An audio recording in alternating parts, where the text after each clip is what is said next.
AP మంత్రి బుగ్గన మాట్లాడుతున్నారు. ఇప్పుడు ఆ లైవ్ చూద్దాం. రవీంద్ర ప్రొఫెసర్ వాళ్ళ కుమార్ గారు వాళ్ళ ఎంపీ గారు అడిగినారు. ఒకసారి అడిగితే minister of state for finance very క్లియర్గా రిప్లై ఇచ్చినారు. కానీ అది మాత్రం రాయరు, అది చెప్పరు, దాన్ని మాత్రం దాచిపెడతారు. అసలు విననట్లు ఉంటారనమాట. ఇవన్నీ ఎక్కడి నుంచి వచ్చినాయి? ఇవన్నీ కూడా అంటే ఆర్బీఐకి తెలియకుండా, సిఏజీకి తెలియకుండా, బ్యాంకులకు తెలియకుండా, ఫైనాన్స్ మినిస్ట్రీకి తెలియకుండా, ఎవరికి తెలియకుండా దాచిపెట్టి అప్పులు చేసేదానికి వీలవుతుందండి. ఎంత అన్యాయంగా చేస్తున్నారు. బ్యూవరేజెస్ కార్పొరేషన్ మీద చేయడం జరిగింది. ఖచ్చితంగా అది చట్టం చేసినాం. చట్టం చేసి ఇంతకుముందు ఏదైతే మత్తుపానీయాల మీద సిండికేట్లు అయ్యి అందరూ అంగళ్ళు షాప్స్ సంపాదిస్తున్నారో ఆ సిండికేట్లు కాకుండా ఆ ప్రీమియం ఏదైతే ఉందో ఆ ప్రీమియం తీసి దాన్ని ఏఆర్ఈటీ అని చెప్పి ప్రత్యేక పన్నుగా పెట్టి ఆ ప్రత్యేక పన్నుగా వచ్చిన డబ్బులు కేవలం 4 స్కీములకు వాడడం జరుగుతుంది. రైతులకు, మహిళలకు, విద్యకు అని చెప్పి చట్టం చేయడం జరిగింది. అంటే ఒక బీర్ సీసా ఒకవేళ 200 రూపాయలకు అమ్ముతుంటే బయట ప్రైవేటు షాప్స్ ఏవైతే ఉన్నాయో తెలుగుదేశం ప్రభుత్వంలో 20 రూపాయలు, 30 రూపాయలు ప్రీమియంకి అమ్మేవాళ్ళు ఆ ఊర్లో ఉండే వాళ్ళందరూ కలిసి. మనం ఏం చేయడం జరిగింది, ఎప్పుడైతే ప్రభుత్వమే సరఫరా స్టార్ట్ చేసిందో ఆ 20 రూపాయలు, 30 రూపాయల ప్రీమియం ఏదైతే ఉందో ఆ ప్రీమియం మేరకు సపరేట్గా ట్యాక్స్ అని పెట్టి ఆ ట్యాక్స్ను కూడా కేవలం ఒక అప్పుకు సర్వీస్ చేస్తూ ఆ అప్పు ప్యూర్లీ ఎందుకు ఓన్లీ మహిళల కోసము, రైతుల కోసము స్కీమ్లకు 4 స్కీమ్లకు వాడేదానికని చెప్పడం జరిగింది. ఎంత అన్యాయంగా చెప్తారండి. ఒకవేళ ఈవెన్ మనము మన స్థూల ఉత్పత్తి మీద అప్పుగిన ఏ విధంగా పెరిగిందని చూస్తే, అంటే మన స్థూల ఉత్పత్తి ఏదైతే ఉందో ఒక నిష్పత్తిగా అప్పు ఏ విధంగా పెరిగిందని చూస్తే కూడా తెలుగుదేశం పార్టీకి సంబంధించిన 5 సంవత్సరాల పరిపాలనలో 2,59,000 కోట్లు, సుమారు 2,59,000 కోట్ల అప్పు. ఆ స్థూల ఉత్పత్తి ఆ 5 సంవత్సరాలకు చేస్తే 7.45 అంటే ఇంచుమించు 7.5% పెరిగినట్లు. ఈ 4 సంవత్సరాల్లో వైసీపీ ప్రభుత్వం వచ్చిన తర్వాత సుమారు 2,26,000 కోట్లు ఈ 4 సంవత్సరాల స్థూల ఉత్పత్తి మీద నిష్పత్తిగా తీసుకుంటే 5.2%. ఎవరు ఎక్కువ చేసినట్లండి అప్పు? ఎంత అన్యాయంగా, అసలు అవాస్తవాలు, అన్యాయంగా, అసలు చాలా very very sad, very sorry. అసలు సిఆర్డిఏ బాండ్లు అంట చాలా అసలు పెద్ద ఇదంట 10.3% కండి చేసిండేది.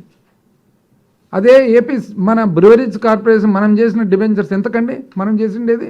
మన ఇష్యూ వచ్చేసి ఓన్లీ 9.6%, వాళ్ళకంటే ఇంచుమించు 1% తక్కువ. అయినా అది ఎవరు చెప్పరు. మాది బ్రహ్మాండంగా 1.5% మా సిఆర్డిఏ బాండ్స్ ఓవర్ సబ్స్క్రైబ్ అయినాయి అంటారు. మళ్ళీ మన బివరేజెస్ బాండ్స్ 4.15 సార్లు ఓవర్ సబ్స్క్రైబ్ అయినాయి. అది ఎవరు చెప్పరు. ఎంత అన్యాయంగా చూడండి అసలు చెప్పడము.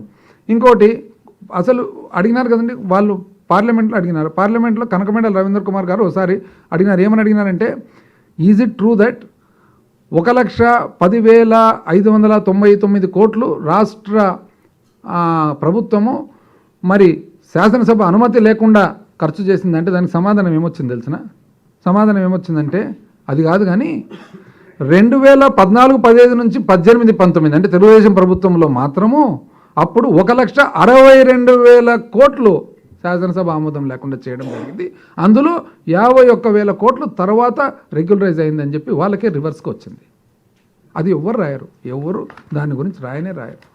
రఘురామకృష్ణరాజు గారు ఫైనాన్స్ మినిస్టర్ గారికి ఈజ్ ఇట్ ట్రూ దట్ ఎంత అప్పు ఉంది ఏమని చెప్పి అన్ని అడిగితే కేంద్ర ఆర్థిక శాఖ మంత్రివర్యులు ఏమన్నారండి, 2023 బడ్జెట్ ఎస్టిమేట్స్ మనం తీసుకోవాల్సింది 2022 రివైజ్డ్ ఎస్టిమేట్స్ తీసుకుంటే ఇంచుమించు 4 లక్షల కోట్లు. అంటే 2022 రివైజ్డ్ ఎస్టిమేట్స్ అయితే 3,93,718 కోట్లు. ఒకవేళ 2023 బడ్జెట్ తీసుకున్నా కూడా 4,42,000 కోట్లు మాత్రమే. అంటే ఎక్కడండి 4,42,000 ఎక్కడ? అసలు 10 లక్షలు ఎక్కడ, 7 లక్షలు ఎక్కడ, 8 లక్షలు ఎక్కడ, 13 లక్షలు ఎక్కడ? నోటికి ఏదొస్తే అది. పైగా ఆళ్ళగడ్డలో మళ్ళా చెప్తారు, ఏం మీటింగ్ అది, ఏదో ఈ కొత్త ర్యాలీ రా కదలిరా, ఒకసారి వస్తున్నాం మీకోసం, ఒకసారి రకరకాల పేర్లు. ప్రస్తుతం రా కదలిరాలో ఏం చెప్తారంటే ఇంకోటి భవిష్యత్తు గ్యారంటీ ఏదో ఉంది, ఇంకోటి స్కీమ్ అదేదో అయిపోయింది అది. అందుకు స్థూల ఉత్పత్తి నా పరిపాలన బ్రహ్మాండంగా ఉంటుంది అంటాడు. ఆయన పరిపాలన బ్రహ్మాండంగా ఉంటే 2014-19 5 సంవత్సరాల స్థూల ఉత్పత్తి యావరేజ్ తీసుకుంటే 6,95,000 కోట్లు. 6,95,000 కోట్లు 5 సంవత్సరాల యావరేజ్ స్థూల ఉత్పత్తి. ఈ ప్రభుత్వం వచ్చిన తర్వాత 4 సంవత్సరాల స్థూల ఉత్పత్తి తీసుకుంటే యావరేజు 10,84,000 కోట్లు. ఏది ఎక్కువండి? ఎక్కడ 6,95,000 కోట్లు, ఎక్కడ 10,84,000 కోట్లు. కానీ బ్రహ్మాండంగా ఉంది మాది అంటారనమాట. పోనీ దానికి తగినట్లు వాళ్ళు ఏమంటారు, వెంటనే స్థూల ఉత్పత్తి పెరిగితే మళ్ళీ రెవెన్యూ కూడా పెరగాలి కదా. ఇది అందరికి వచ్చే ప్రశ్న. చెప్తా, అది కూడా చెప్తా. ఇప్పుడు రెవెన్యూ వాస్తవానికి 1990, ఎందుకంటే ఈయన కొత్త కాదు కదా చంద్రబాబు నాయుడు గారు, పాత ముఖ్యమంత్రి, ఇంతకుముందు ఆర్థిక శాఖ మంత్రి, 40 years ఇండస్ట్రీ. సో ఈ ఇండస్ట్రీ 1999 నుంచి 2004 వరకు చూస్తే రెవెన్యూ రాబడి 12.4%.